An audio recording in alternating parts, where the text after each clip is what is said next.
Voilà, le programme de cette matinée donc, concerne l'empathie, donc un sujet très intéressant qui est essentiel au cœur de nos relations, en tout cas interpersonnelles, de nos relations avec nous-mêmes également, et dans différents domaines que nous allons aborder aujourd'hui. Alors voilà, le menu aujourd'hui, nous allons répartir la matinée en quatre étapes. La première étape, nous allons voir les caractéristiques principales de l'empathie dans différents domaines. Vous verrez que c'est très vaste quand même. Ça ne paraît pas, mais c'est très intéressant, très vaste. Dans un deuxième temps, nous verrons quelques applications pratiques au quotidien dans différents domaines, tels que l'école, tels que la vie sociale, tels que la famille également, dans les relations affectives. Donc le côté pratique des choses, comment l'appliquer, l'empathie. Dans un troisième temps, l'empathie, c'est bien vis-à-vis des autres, c'est bien dans différents domaines, mais l'empathie vis-à-vis de soi-même également est essentielle pour un confort de vie intéressant. Donc nous verrons, et moi là-dedans, comment m'y retrouvais-je, comment puis-je m'y retrouver, pardon, comment puis-je améliorer un petit peu ma croissance personnelle, comment puis-je améliorer un petit peu ma propre résilience, comment affronter moi-même les difficultés du quotidien et ne pas sombrer parfois comme certaines personnes dans les grosses difficultés. Ça, c'était la troisième étape. Donc moi, personnellement, ça va rentrer en ligne de compte dans la connaissance de soi-même, bien sûr. Et dans une quatrième étape, elle n'est pas négligeable, celle-là du tout. Attention, l'empathie, c'est très bien, très positif, c'est très gentil, c'est très, très simple, très sympathique, comme on dirait. Mais attention, il y a des limites là-dedans. Attention de ne pas sombrer dans une hyper-empathie.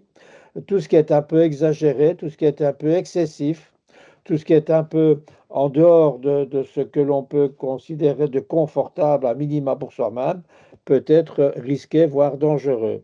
Attention, donc nous verrons les limites de l'empathie, quels sont les éléments auxquels on doit être très attentif pour ne pas s'y perdre soi-même, être en grande difficulté. Voilà.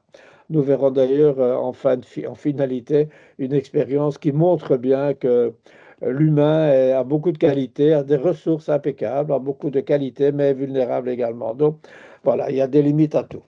Alors nous allons d'abord peut-être un tout petit peu avant de commencer, mais très brièvement, empathie, sympathie, on a parfois un peu de confusion dans ces deux éléments qui sont parfois interchangeables. On voit qu'on n'est pas loin l'un de l'autre, mais il y a des différences quand même.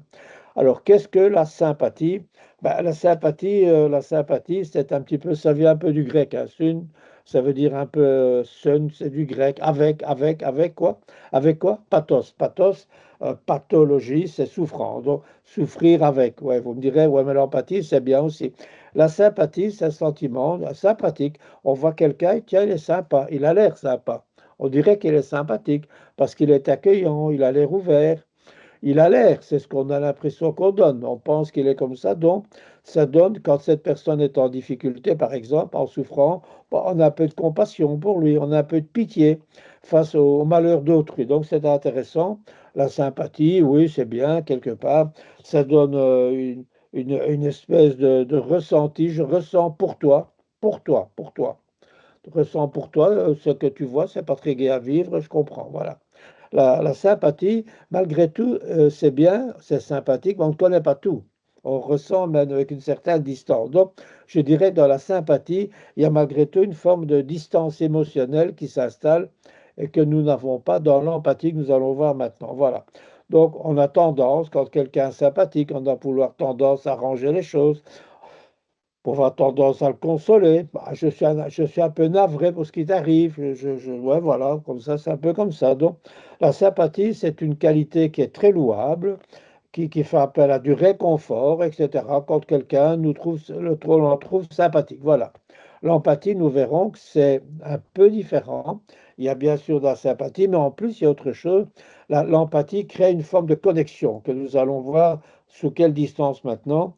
On voit sous ça qu'on comprendre l'expérience de l'autre. Donc, on est plus dans la profondeur, on est plus dans la connexion, on est plus dans une espèce d'accordage, je dirais quelque part. Accordage, comme quoi?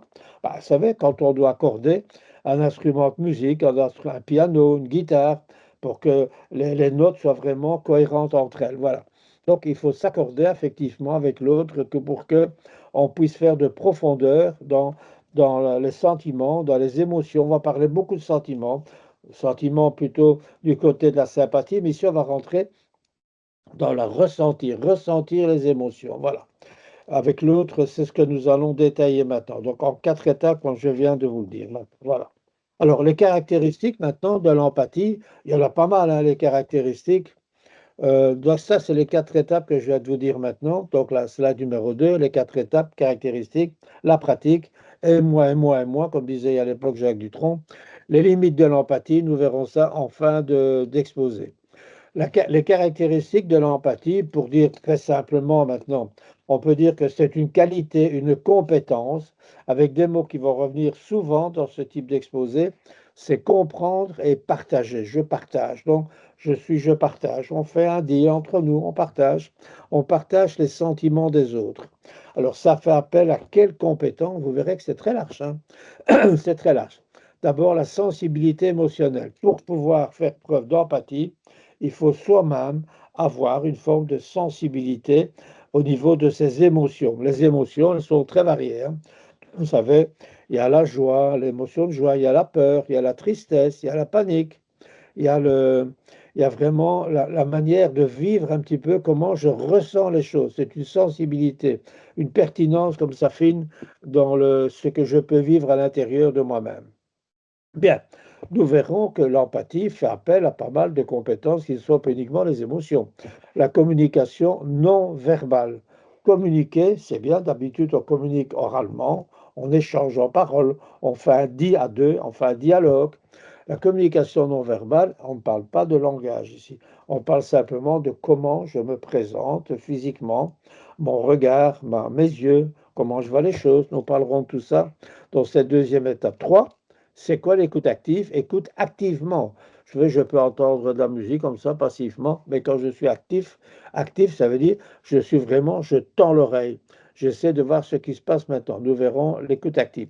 La perspective taking, c'est se prendre en perspective. Tiens, l'autre est là, je me mets là-bas et je vois ce qui se passe. Je le vois avec un regard, peut-être pas distant, mais je prends un petit peu tout ce qu'elle est en train de me dire, je capte, j'enregistre et je me mets en perspective avec l'autre. Je me taking, prendre, taking.